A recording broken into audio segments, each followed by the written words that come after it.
Wasn't it their romantic deal? Yeah. No, I didn't even pay any attention to him. Don't sit under the apple tree with anyone else but me. I was at a party. Bob and his best buddy and my girlfriend and I were invited.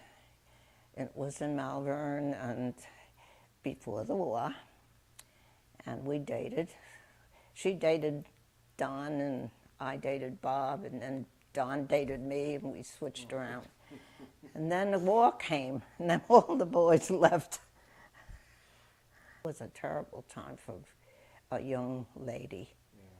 There was no men. We said goodbye to every one of them.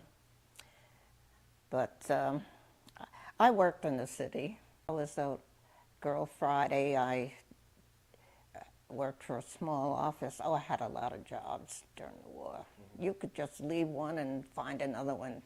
But this one that I liked the most was a small office, 5 people.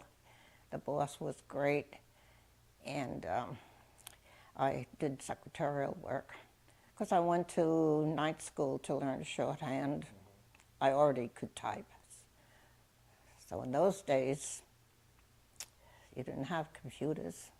I was in a car going home. He was taking me home.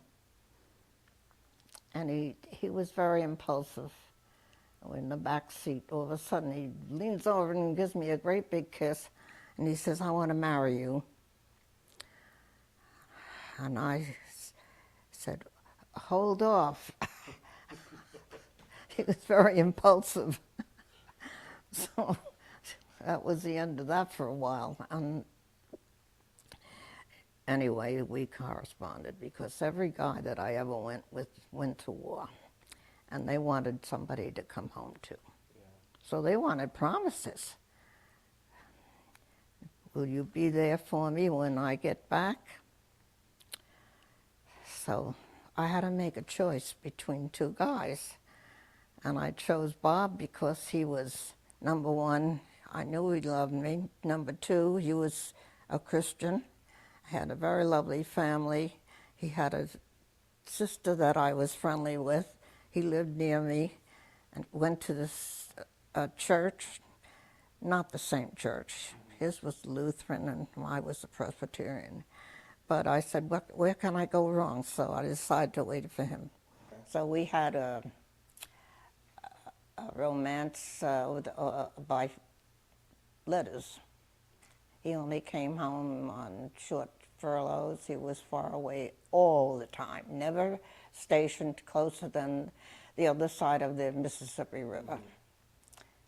So. Did you save any of those letters over the years? I have a couple of them. Do you really? But I had one for every day in the war. So after the war was over, I burned them all. Yeah. I kept 2 of them. So I was a war bride. It was a really crazy wedding.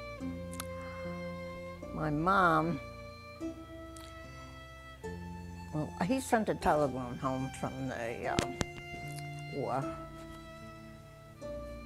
He was stationed in the United States at the time, and he said, "Anything you say goes."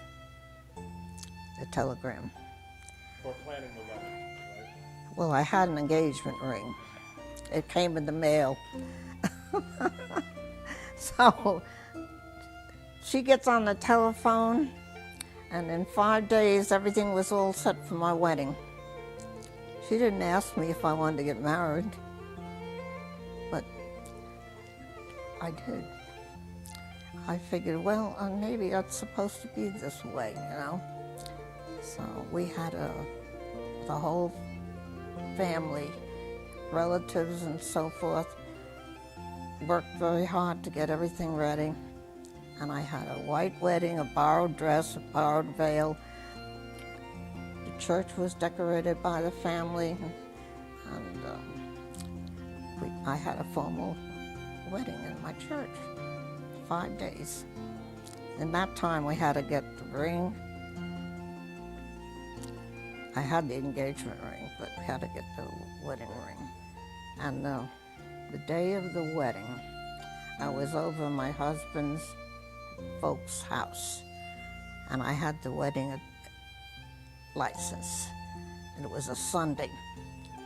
And I had it on the dining room table, and when they cleaned the newspapers off, they threw it away. The day of my wedding, I had to go get another one. And I went to Mineola, where they have the county seat, and they said to me, "This is the first time anybody lost their wedding license the day that they have to get married." I said, "Well, I need it because I'm getting married tonight." So I had to go to court, sit in court while the judge got done with all his jobs, and then he had to sign a waiver. And that was how I was able to get married that day. Everybody loved my husband. He loved parties. He had more fun at his own party than anybody. And very easy to get along with. He loved me very much, I know. And we danced a lot, played golf, we bowled, and played tennis after we were retired. We did all those things. Be flexible. I think what you have to do is love the person more than yourself. In other words, think about the one you married more than you think about your own wishes and desires. And I think my husband was one of those kind of people where he never asked for anything. He was very easy. He wasn't very clever with handling the hammer and the saw and all that sort of stuff, but everybody loved him, so I knew there was something there that he had that I should appreciate.